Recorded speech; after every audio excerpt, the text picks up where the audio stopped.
Good morning, Massachusetts. Michael Nuss, welcome to you from Massachusetts.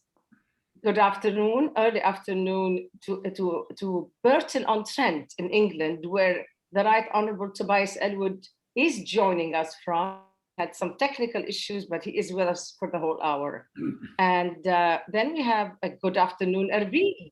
Hoshyar Zebari, my old friend. Hoshyar Zebari, you'll always be Iraq's foreign minister to many of us, whether you are on duty or you're not. And good early afternoon, Jeddah, where His Royal Highness Prince Turki al-Faisal, co-chair of Beirut Institute Summit in Abu Dhabi, is. I want to start, if you permit me, with a personal note. Next Wednesday will mark the first year anniversary of the Beirut port crime against humanity. The blast was personal.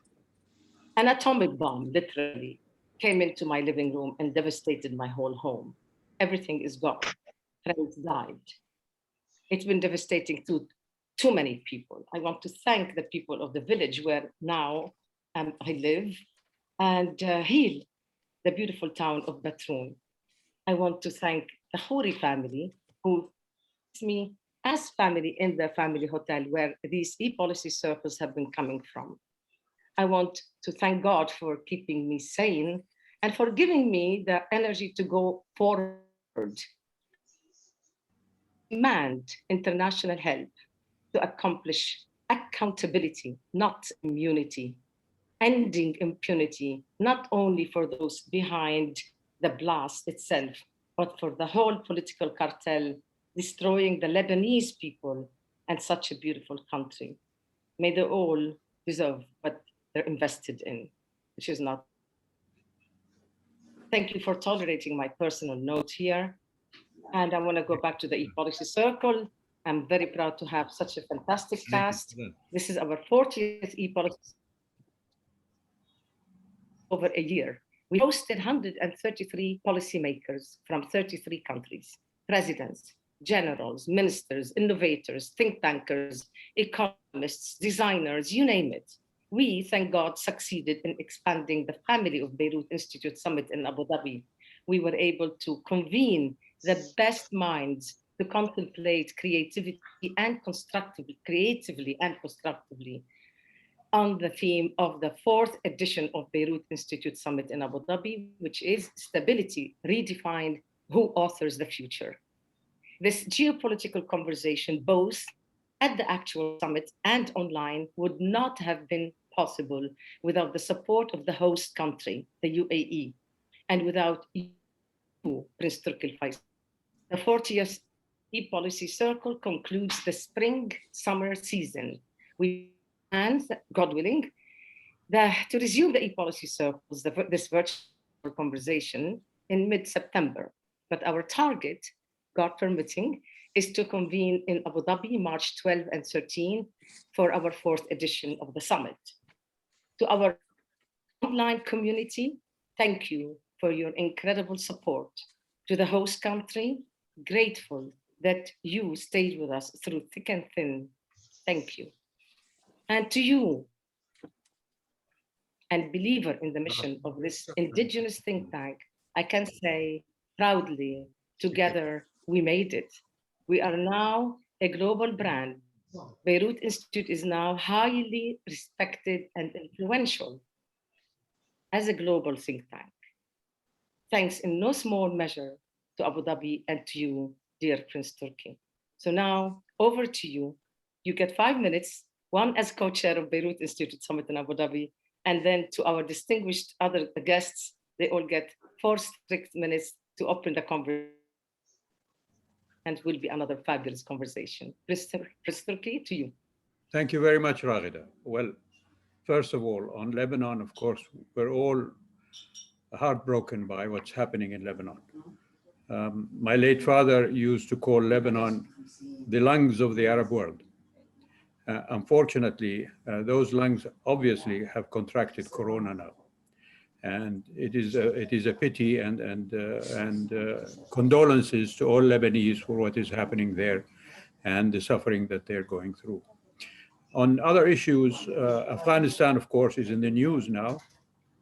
And people are saying, why is Biden leaving Afghanistan in the way it is? Those who are saying, yes, get out, get out. So there are conflicting views on what is happening there. There have been many chances for the US and other players in Afghanistan to withdraw from Afghanistan long before we are here today. Unfortunately, those opportunities were not taken. I'll just mention a couple of them. One of them was when the United States was chasing bin Laden in the Tora Bora Mountains. And had they continued the case and captured him then, or done away with him at that time, I think that would have been a perfect time for them to cry or to shout victory and leave. Unfortunately, they chose to invade another country, which was Iraq at that time, and withdrew their case of bin Laden. Another opportunity, I think, that was missed was when bin Laden himself was killed by Mr. Obama a few years back. And it was then a chance also to declare victory on the war on terror, as it were, and not precipitously leave, but at least leave in an orderly manner. The withdrawal should be no surprise to anybody, because Mr. Trump had announced it before Mr. Biden did. And Mr. Biden is simply following on Mr. Trump's original intentions that he announced when he was in the presidency. Another thing that, just one more comment on Afghanistan, which is the US also declared when they were going to withdraw, and giving, almost, date and time and minute and second of their withdrawal. And so therefore, the Taliban obviously feel that they have succeeded in their attempt to drive the Americans out and other forces from there. So the cards for negotiations change dramatically once the Taliban have known when the US is leaving and what they intend to do after that. So that is something that has to be taken into account. On Palestine, for me, is an issue that has never died, in spite of comments by other people on its viability and things like that. So I just don't understand why, for example, European countries have not yet recognized the state of Palestine, as was initially demanded by the partition resolution back in 1947 or 48. I think that would level the playing field more fairly in Palestine and allow for negotiations to continue. The other thing, of course, we have in our midst, of course, is Iran.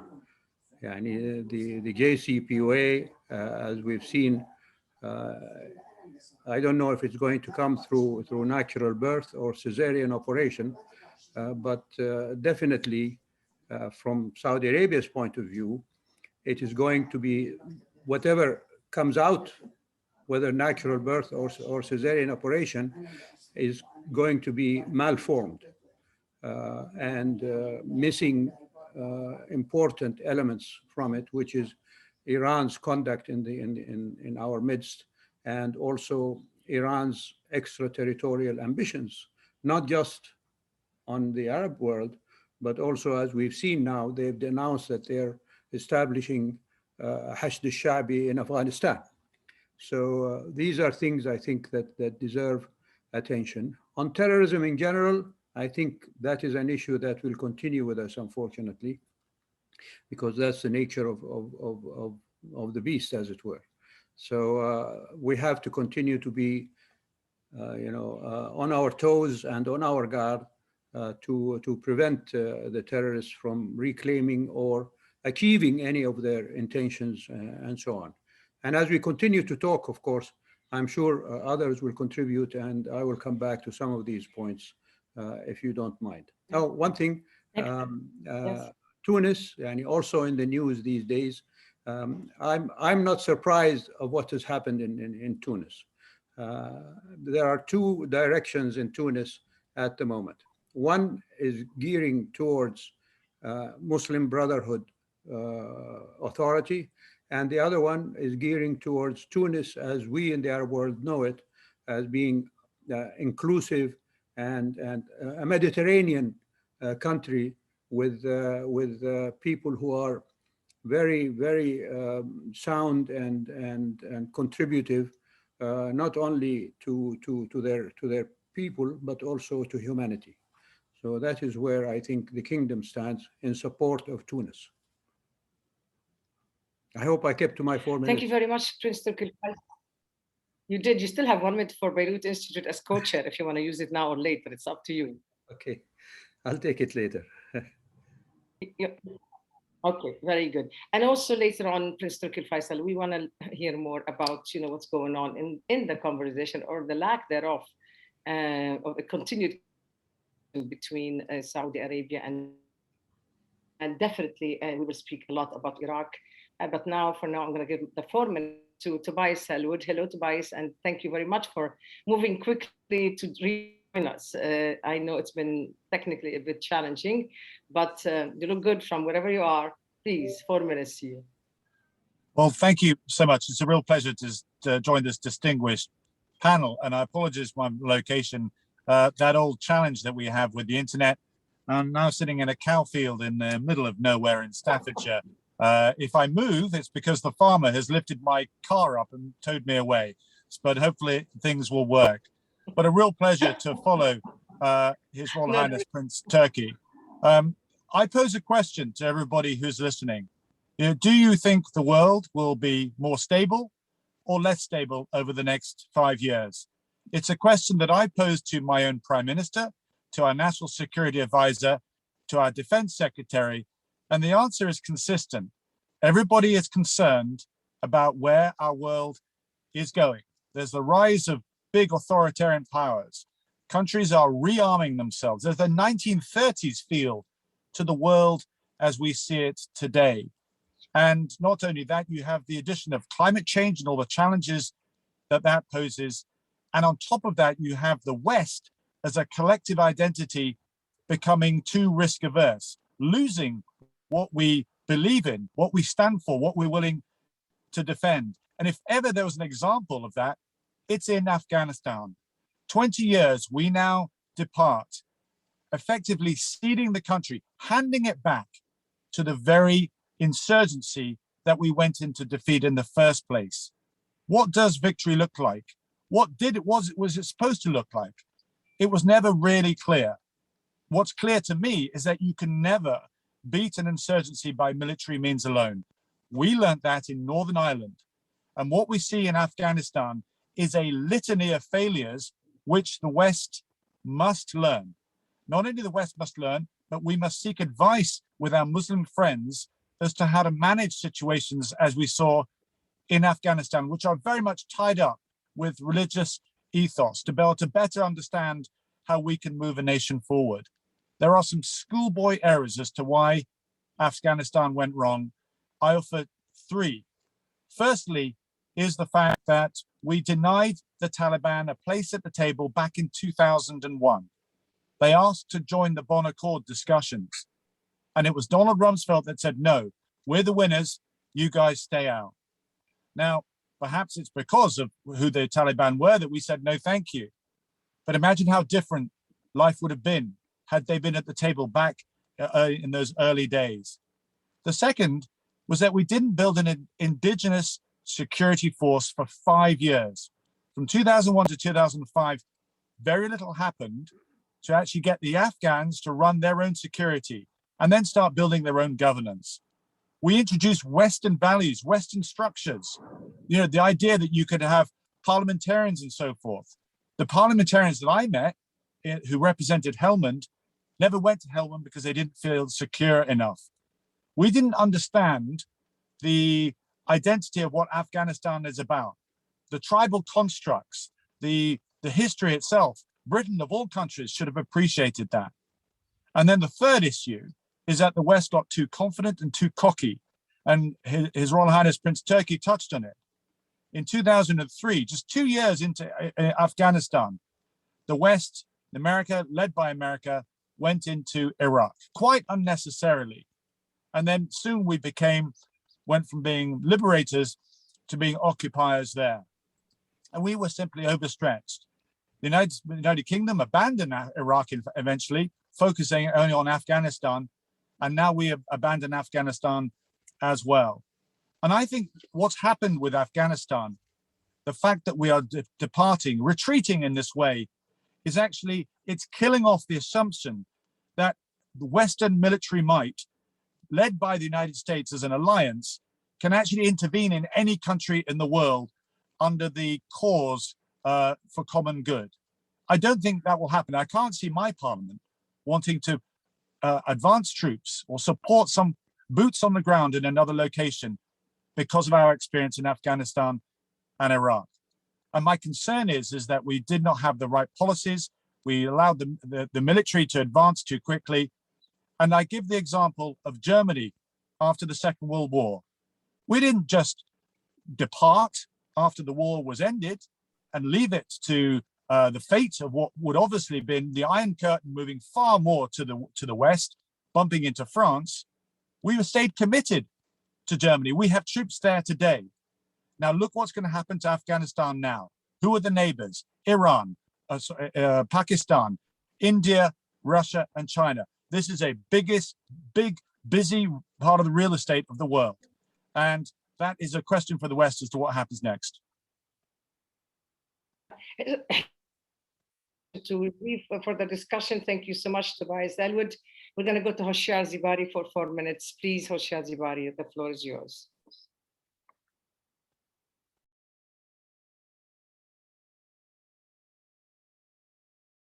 Hoshyar Zebari, you're muted. Hoshyar Zebari, you're muted. And then somebody, before you go, you unmute yourself, Hoshyar. There's a background conversation coming on from one of your speakers. So I don't know who it is. Please make sure that nobody in the background is speaking, because it's overwhelming what you say. No. Unmute yourself, please. Thank you. Go, please, go ahead. Well, very pleased to join this distinguished panel, and my warm greetings to you, Raghida, to His Royal Highness Prince Turki al-Faisal, and to the Right Honorable Tobias Ellwood, whom we worked some years ago together on Iraqi issues, and to my dear friend Michael Knights. He hasn't been to Iraq or Kurdistan for a long time, but he's been covering Iraqi issues very, very closely. And he's an authority actually on Iraq today for this administration and the previous administration. So I'm really very pleased. We feel we are among friends here. I don't know where to start, but really we live in an interdependent world. So our issues and cases are similar, and we feel it wherever you are. Just like the COVID pandemic, you see, had brought us all together, the whole world. So these geopolitical challenges, whether in Afghanistan, in Iran, in the Gulf, in Tunisia, or in Iraq, also make us feel closer. I'll start from Iraq, actually, because most politics are local, not international. I think we are going through still a transitional period. This country has not settled yet. I mean, for many, many years, not since 2003, even before, during the Iraq-Iran war, to the Kuwaiti invasion, the war, and 2003 war. These people have suffered a great deal, and actually you can only admire their resilience. You see how they manage, even today, with the lack of electricity, with hospitals burning, with militias roaming in the streets, and also many security challenges. Is at difficult times, really. And although we don't have the crystal ball to read the future for the next 5 years, as the Right Honorable Tobias asked the panel, it's very difficult, but really the signs are not positive in terms of the issues that you have mentioned, the authoritarianisms, Also, the lack of international actors' engagement to bring some stability or some order. Everybody is disengaging, and the fear is with this COVID, there would be more inward looking and more disengagement with foreign policy issues or foreign adventures or intervention, whatever you call it. I think this is how we read it. And the climate changes, as you have said, actually, the heat in Iraq this year has been astronomical. You see over 52, 53 degrees in some parts of the country. With the scarcity of water also is another challenge to us. Recently, we have conducted a strategic dialogue with the United States, which Michael has followed very closely. The aim was really to redefine the mission of the American forces, whom we have invited to help us to fight against Daesh or ISIS. ISIS is not a local phenomena as Taliban actually is more confined to geographical territory. ISIS was an international challenge, not only to Iraq, but to the world. And we've seen them, I think, in many European capitals and trying to undermine security, even in the United States, not to mention Saudi Arabia and the Gulf and other countries as a whole. So, but we believe still there is a need for this continued engagement. And that has been our message to the Biden administration, to himself and his team, whom all are very, very familiar, who worked on Iraqi Middle Eastern issue for many years. I mean, during Obama term, Biden was the key figure who handled Iraq, apart from the State Department and others, and most other members of his team. But I think the final communique that they have reached is acceptable, is agreeable. There wouldn't be much change in this military security engagement. Especially, we have this long-term strategic framework with the United States that is really for not a specific time. And what we heard from them and from our team who were negotiating, there was a commitment that this administration will not abandon its allies and friends, and it will stand by them. This was a positive and encouragement, but we have to wait and see the reaction of the militias or the other parties or regional powers to what it has been achieved so far. All right, thank you so very much. Yeah, this is going to be discussed in the next half an hour in a bit more thorough manner. But first, I want to go to Michael Knights. Hello, from where the action was between, of course, President Biden and Prime Minister Kazemi. 4 minutes to you, Michael Knights, please. Thanks so much. You hearing me clear? Yes. Good. Yes. Well, yeah, thank you very much to the Institute. Thank you very much, Raghida. Thank you very much, His Royal Highness Prince Turki and Tobias Ellwood and my dear friend Hoshyar. It's really nice to be here today. The last few days have been extremely busy. Just come back from Washington, DC, where I spent 3 days sort of working within the strategic dialogue. I saw Prime Minister Academy, many US officials. So I can sort of give you a little bit of an inside view of how the visit went. First of all, and I'll end with this point as well, it's an amazing thing that an Iraqi Prime Minister has visited the Oval Office twice in 2 years, 2 different presidents. This strategic dialogue does give us a regular set of events on which to build a better and closer relationship. And it is working that way. Something like a strategic dialogue sounds very boring when you explain it. It's not a flashy policy option. It doesn't work very quickly. But what it does do is to provide everything with a skeleton, with a framework to build on. And that's kind of important because it's easy for a place like America to simply check out of Iraq for a while. This draws us back to Iraq constantly, but in a way that the US government is quite happy to do. you know, the US at the moment is in the center, is in the middle of something called a global posture review, which means they're trying to work out how to focus their military and non-military efforts in the places that matter most to America's future. And this administration is extremely pragmatic, so much so it can be upsetting to us who focus on the Middle East, because they say, you know what, the Middle East used to get 50% of our time, now it's going to get 10% of our time. And we are just being practical about that. We're going to put more time into China, modernization, all sorts of different things. That means that they are accepting some risk in the Middle East. And when you say to them, but don't you think this will open up ground for negative actors like Iran? They say, yes, it will.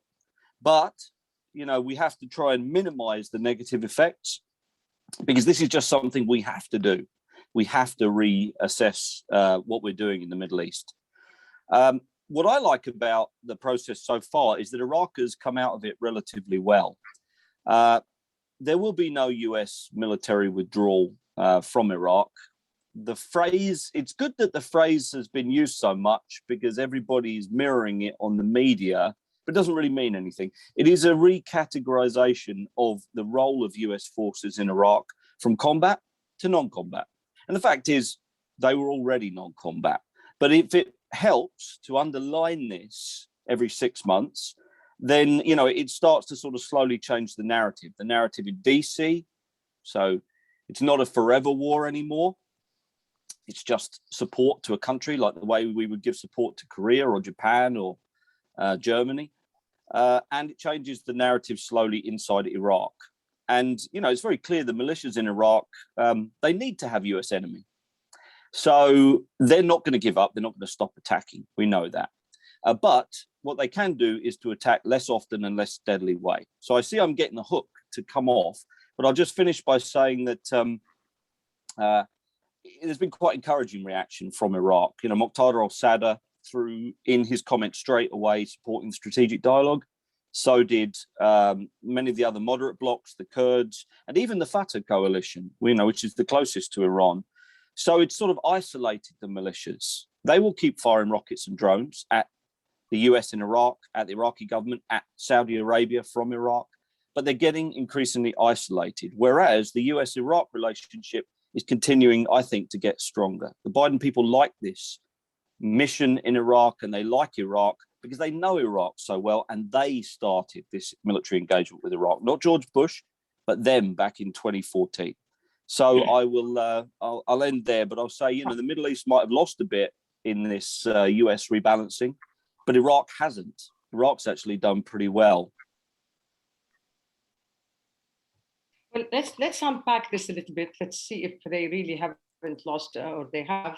Right now, today, the news of the day anyway is that HRH Shabi wants to withdraw confidence from Prime Minister Kazemi in order to impact the elections, and really promises to many prime ministers to be part of the establishment, as was supposed to be the case. In the meantime, Mr. Kazemi has just come back from Washington. He was in a gathering saluting the HRH Shabi, embracing one of the leaders. So who's playing whose game, and what is it? It looks like Iran is a winner in Iraq at this point, and it also looks that ISIS might, I hope not, might also become a winner. And we know what happened when they both checked each other out.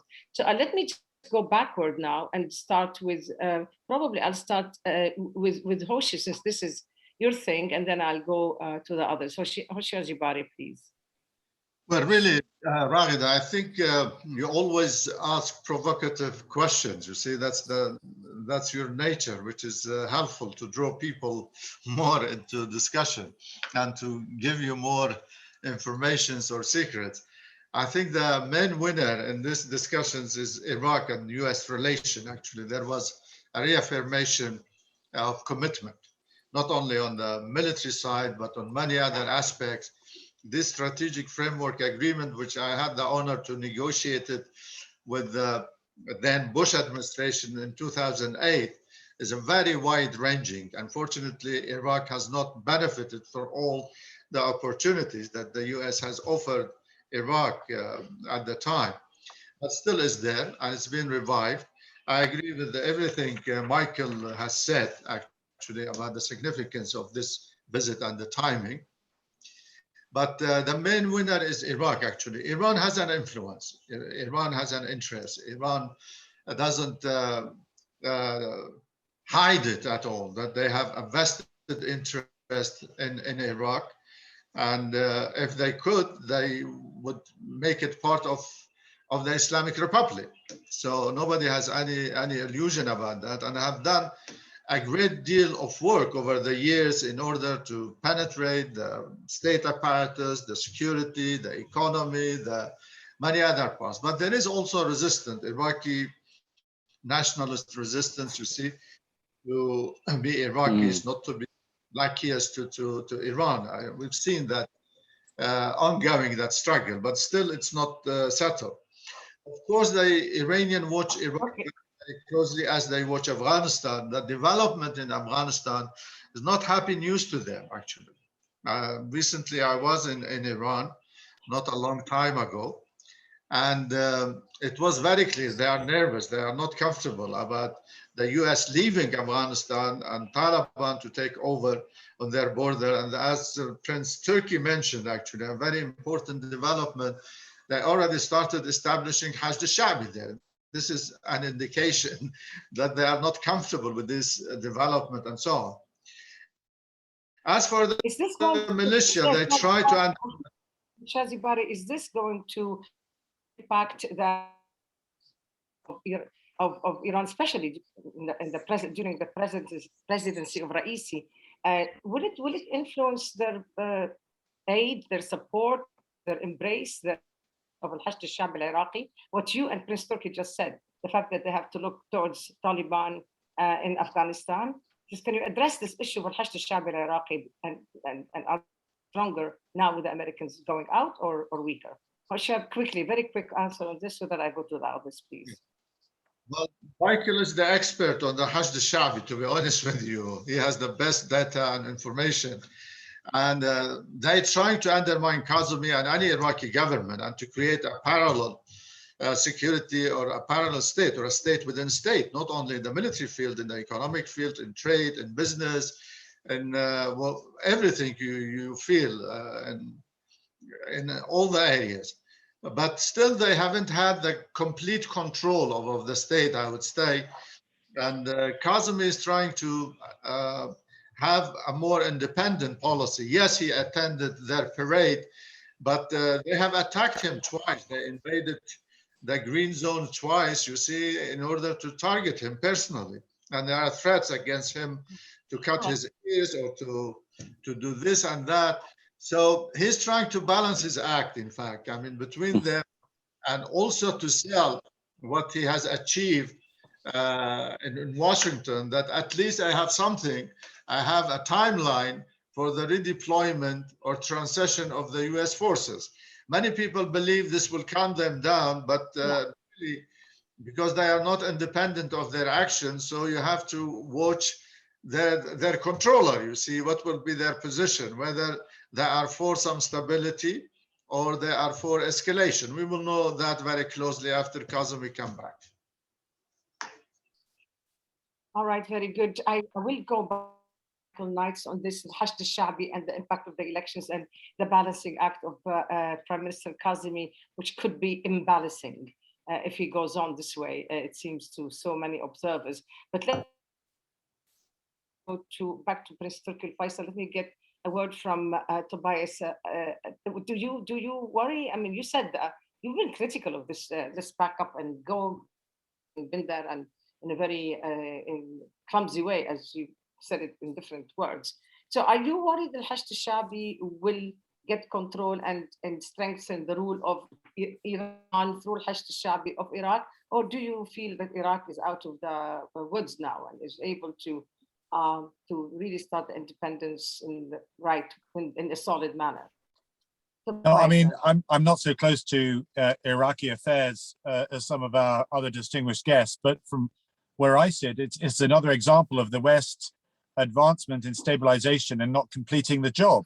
You know, we took on Daesh We didn't put boots on the ground. Many of the hardline fighters remained behind barbed wire in pretty poor camps in the northwest of Syria, guarded by Kurds who have asked for international help to support them. They cannot process these people. They cannot put them through any form of judicial reform. And they can't put them in a prison either. And they don't want to kill them. And so the ultimate thing is that they could let them go. And it's an indication of the West lacking the commitment and resolve to see an intervention through. And that's exactly what we saw in Afghanistan. It's a bit like in a baseball game. You either win or lose, but either way, whatever the result is, let's just go home afterwards, not realizing the consequences of leaving that vacuum there. And when you leave a vacuum, whether it's in a place like northern Syria or parts of Iraq, Afghanistan, or indeed Somalia, it gets filled by extremism who take advantage of poor governance, of lack of security itself. And it was quite interesting hearing the discussions about global posture review by the United States. The United States is waking up. I said, what's going to happen over the next 5 years? Is it going to get more dangerous or less? I pose the thought that if we don't get our act in order, if the West doesn't sort out what we do stand for, what we believe in, what we're willing to defend, I'm afraid another rising power will take advantage of our weak international institutions, reinterpreting the international rules-based order, and fill those vacuums that we are leaving behind. China is taking full advantage of the gaps left, right, and center, even in places like Lebanon as well, where they're gifting military equipment. So there is I'm afraid, a soft power war that is looming between China, which we hoped would mature into an international global citizen. That's not going to happen. And it's important that America itself recognizes that it cannot fix these problems alone.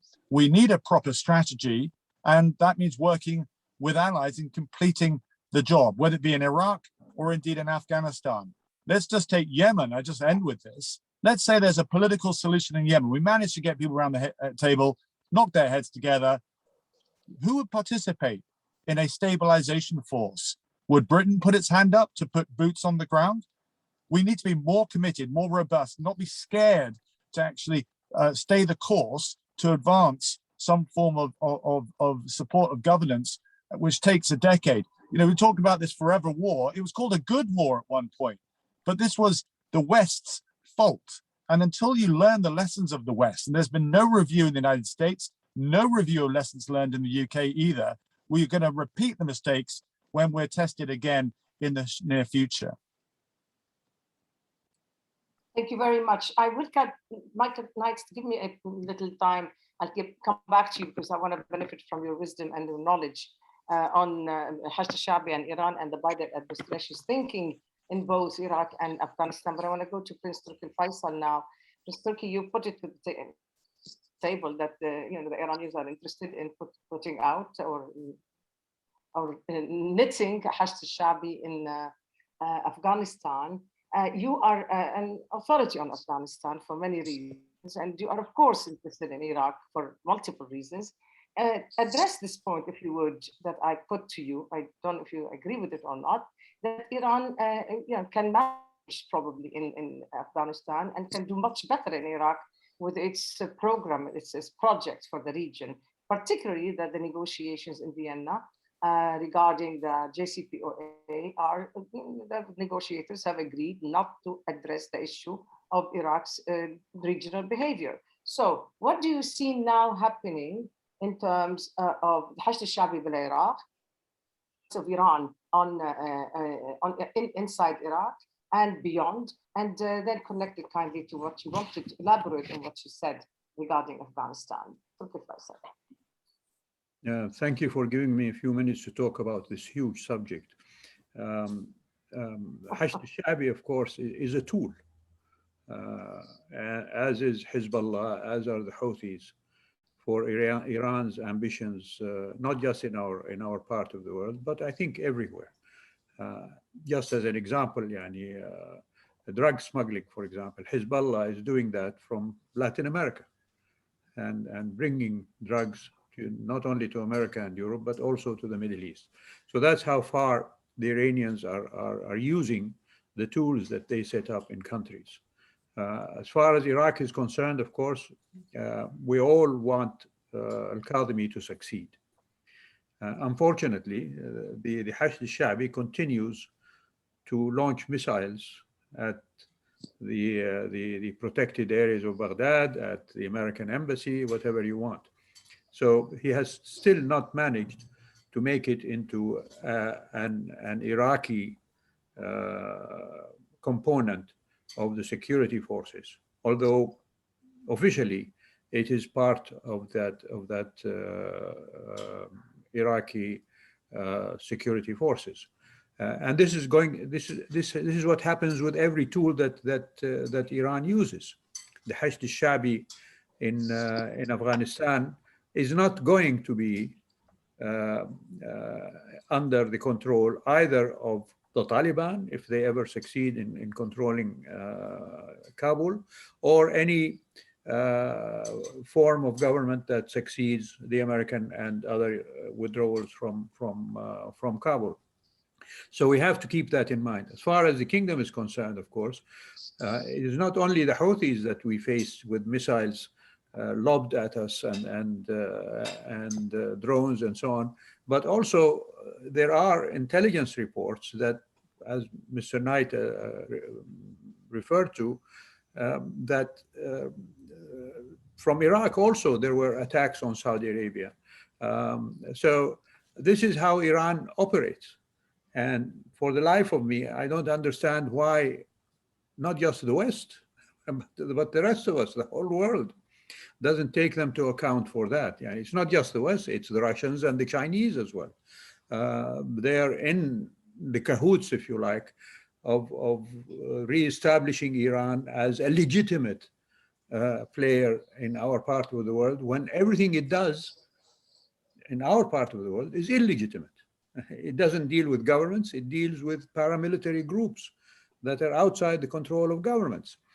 It encourages drug smuggling, etc., etc. So this is something I think that the kingdom very much is aware of and tries to marshal support for a means to oppose that. And one last thing about the Right Honorable Tobias Ellwood's question about what the world will be like in 5 years. I remember there was a quote of an American historian who wrote a multi-volume history of the world back in the early 20th century. And when he published it, he was asked what his views were, what he gained from this huge amount of work on the history of the world. And his reply was, well, to the reporter, well, son, you know, it's one damn thing after another. And I think that expresses what we have to face. It might be, you know, comical to think of it now, but unfortunately, this is how the world is going. And I agree with Mr. Ellwood about the abandonment by the West of their own interests, let alone their own principles in meeting these challenges. Mr. Faisal, it was in Iraq that a couple rounds of discussions, negotiations, whatever you want to call them, took place between Saudi Arabia and Iran, officials or intelligence or whatever it was. You remember it was, of course, the president of Iraq who told us during one of the e-policy circles that yes, more than one round was held in Iraq, Saudi-Iranian talks. Now, President Ibrahim of Iran has been speaking enthusiastically, maybe, about the importance of the continuation of this dialogue. He seems to be very confident it's going to happen, and I don't know what where does he want it to lead to. What can you say about this? It's a very important issue, and do you think it's doable, or do you think he's over-enthusiastic? I'm not in the government loop, so I don't know what is happening there. What I can reflect to you is what I see in the press. And the press have said that there have been official statements by Saudi officials saying that there have been talks with the Iranians. Mr. Raisi, of course, has said that, almost gave the impression that yani, in the next couple of weeks or so, relations are going to be restored, and the whole world will be hunky-dory, and we're going to embrace each other and so on. What separates us from the Iranians is a huge history and factual implementation of Iranian ambitions in our part of the world that, respectfully, I would say, my personal opinion is that it ain't going to happen soon.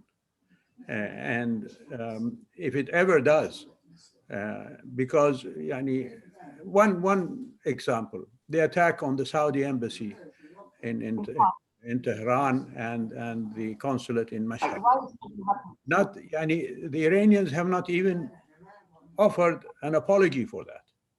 That is just one small thing, let alone the lobbing of missiles towards Saudi targets, civilian targets, not military, and including the holy city of Mecca. So this is not something that Saudi Arabia can simply discard and believe someone like Raisi, who, if you look at his history, in the Iranian makeup, is one of the most extreme of extremes in the kaleidoscope of Iranian direction under the so-called Islamic revolution. So I don't think there's going to be much going forward, unless, as our foreign minister said, unless Iran changes the way it does things. And we haven't seen no evidence of that. Thank you, Prince Turki Faisal. Michael, nice. I'm coming back to you, and as usual, with a bunch of questions in one. I remember the Hajj Shabi is still on the table for you to address. I want to understand, why is the Biden administration not hearing that point as expressed by Prince Turki Faisal and many, many others, thinking that, well, the good thing to do is to just get out and leave behind a stronger Iran, more money, and enabling the Hajj Shabi to do more in terms of foreign policy in countries trampling over sovereignty, the sovereignty of Iraq, of Lebanon, of Syria, of Yemen. That's one thing. And secondly, I want to ask you to address what Tobias Ellwood had said. He spoke of the possibility of the benefits of China and others from the withdrawal from Afghanistan. Whereas it's true, from wherever the Americans are withdrawing, Russia and China are benefiting. Do you feel that when it comes to Afghanistan, in fact, they're worried, that the Russians are worried that now they have to fight the fight against the Qaeda, the ISIS, the newcomers, the way they will invent themselves? And same with China, maybe they're worried about maybe somebody getting the idea of confronting them for the way they have been abusing the Muslims in China. Michael Knights. So I'm going to just talk about the stuff I know about, and I'll start with the issue of militias in Iraq and the region.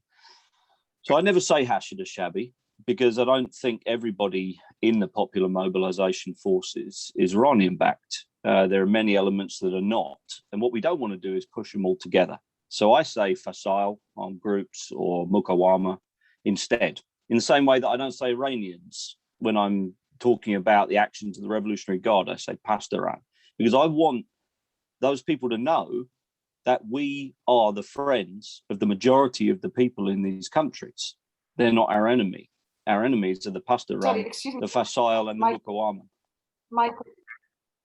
Michael, please, first of all, I want to make sure that we correct your sound, but also I want to also say to you, when the reference is to the Iranians, it's about the regime in Tehran. Of course, no one is speaking about the Iranian people. I just want to make sure that, that we clarify this. Nobody here spoke against the Iranian people. Of course, so please go and ahead, it's important to, you know, it's important in my view to be precise about that stuff, because what we're aiming to do across the region is to create closer alliances against this, you know, Revolutionary Guard militia nexus, and to splinter the Revolutionary Guard militia nexus itself. And on that front, look, you know, when you see an enemy being more aggressive, that doesn't always mean that's because they're growing stronger. The moment that I was the most scared of Iran-backed militias in Iraq was September 2019, before the protests began. At that point, they didn't really have to kill anyone, and they controlled the Prime Minister of Iraq. They were extremely comfortable. Since then, it's all been much more difficult. I think the way to put it is, since October 2019 protests in Iraq, and then subsequently the killing of Soleimani and Mohandes, they have had to work for it. They have had to fight every day to try and maintain the level of control they've had, and they have slowly begun to lose that. Now, as a result, they're getting more erratic, they're getting more aggressive, they are making more mistakes as well, and they're splintering more. Look at what just happened in Washington. A senior member of the Badr organization came with the delegation to Washington, Qasem al-Aragi, the National Security Advisor of Iraq, and then he went back home to go and broker how the Badr movement, one of those closest to the Iranians, would react to the news that the US was changing its role to non-combat. And they put out a supportive message of the strategic dialogue that it was a victory for Iraq. Now, a lot of the hardcore Iranian-backed Muqawama armed groups, they will reject that and they will attack US bases, but we know that's 100% certainty. What matters is that Muqtada al-Sadr, the Kurds, the Sunnis, the moderates in Iraq, and even some elements of the Iran-backed bloc said, we accept what just happened in Washington, while the others are getting more isolated. So look, this is a very slow process. It is but everybody's been very pragmatic. I'll just say one thing about my interactions with the Iraqi government on this last visit to Washington. They know what they're thinking, and that was very reassuring. Before, I've never heard them be so kind of solid about their thinking. Yes, there are some risks you've got to take. Yes, you've got to go to the PMF parade, but they have a plan for how to move forward in the next 4 or 5 years to do the decisive step against militias. One quick question, very quickly, about the elections. Are you that there will be a postponement and elimination and something to overthrow the idea of the elections? Michael? No, I think it's going forward. I mean, Muqtada al-Sadr, you know, will go through one cycle of saying that he's going to withdraw, and then everybody tells him to come back in. Everybody tones down their attacks on him, and things continue as before, I believe. All right, so now I'm about to run out of time. So here's what I'm going to be doing. I have 5 minutes left, and I will have practically 1 minute for each of you. Please help me out control this, only because I would lose electricity, unfortunately, and then you will have me in the dark. But by the way, if that happens, stay on talking until I come back.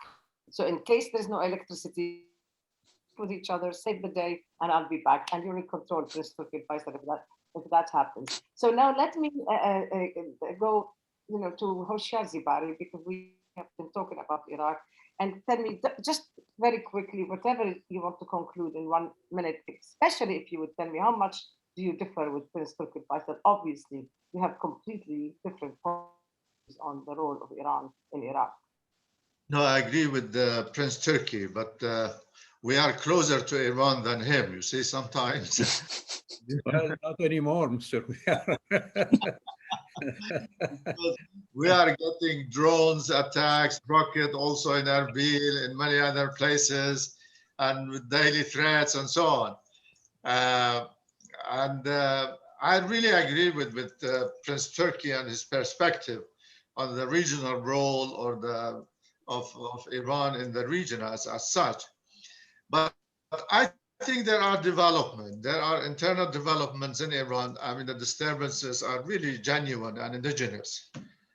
This is a factor. Also, the development in Afghanistan, also your outreach to see them in Baghdad, actually, this has happened. This is not press media. I heard it from people who are talking that there has been the beginning of some talks hosted by Mustafa al-Kazemi in Baghdad, but they are over-optimistic. Definitely, the situation is not straightforward. I mean, there are certain things that they need to show genuine seriousness toward the kingdom and toward the region and toward us also. Now, the messaging we're hearing from them is reassuring, really. They're trying to come around to try to get this nuclear deal. Raisi won that deal. He will run the government, so he needs the sanctions to be eased or lifted. This is the messaging we are hearing from them. How much they will implement it, we don't know. That's an open question. Thank you very much, Hoshyar Zebari, for joining us. Stay with me. Tobias, I need 40 minutes for you only, please, because I don't have much time. Just 30 minutes, 40 minutes to you. Tobias Ellwood. I think you mean seconds rather than minutes, if I heard you correctly. Well, I'm happy to do 40 minutes if you like. I just want to come back at Michael Knight, who said, Michael said, I only want to talk about things I know about. I think that was probably directed at me being the politician, where too many of us talk about things we haven't got a clue. But I fully understand that. My big message here is the West needs to wake up. Britain needs to wake up. You know, we are not working together to put out small fires, to challenge the old fires that have been simmering for some time. And the world is just getting too complicated for us to deal with things on so many fronts. And Iraq, we just touched on some of those. Afghanistan is just one. There's a myriad of issues out there. The West needs to re-engage, reassert itself, and focus in the same direction. There are too many competing agendas. And it's COVID, the distraction of COVID, that has seen us, seen the fault lines exposed as to where the world is currently going, allowing our competitors to actually take advantage of that. Britain is in, first, second gear. We need to move up to 4 or 5 gears. We're distracted by Brexit and other things too. There is world leadership required. Damage done by Trump. Biden, there's an opportunity there. Let's regroup. Thank you very much, Tobias Ellwood. Sorry, Michael, I can't. I'm going to have to steal away your opportunity. I got to go to Prince Turki al-Faisal. You've got the last word, Prince Turki al-Faisal. He is the co-chair of the summit, and he must say something about that. Please, Prince Turki. Certain privileges you can't ignore. In Afghanistan, when the Soviets less than a minute. When the Soviets withdrew, everybody expected a Naguib government to fall immediately. They lasted for, I think, 2.5 or maybe 3 years. And I think, given that if the Kabul government can get Western support, particularly American air support, and their opposition to the Taliban, they can last and negotiate from a stronger point than they seem to be able to now. But that is a big if. And on Iraq, Hoshyar and I never disagree on anything since I've known him. But we all want to do the best for Iraq, and the kingdom has been in the forefront of these attempts to come together with the Iraqi people in general. We don't differentiate between Shia, Sunni, Yazidis, Christians, or whatever. We want all Iraqis to be Iraqis and not Hashd al-Shabi or Hezbollah or whatever you want. So other things, of course, Raghida, you have to invite us again for us to talk about the other things.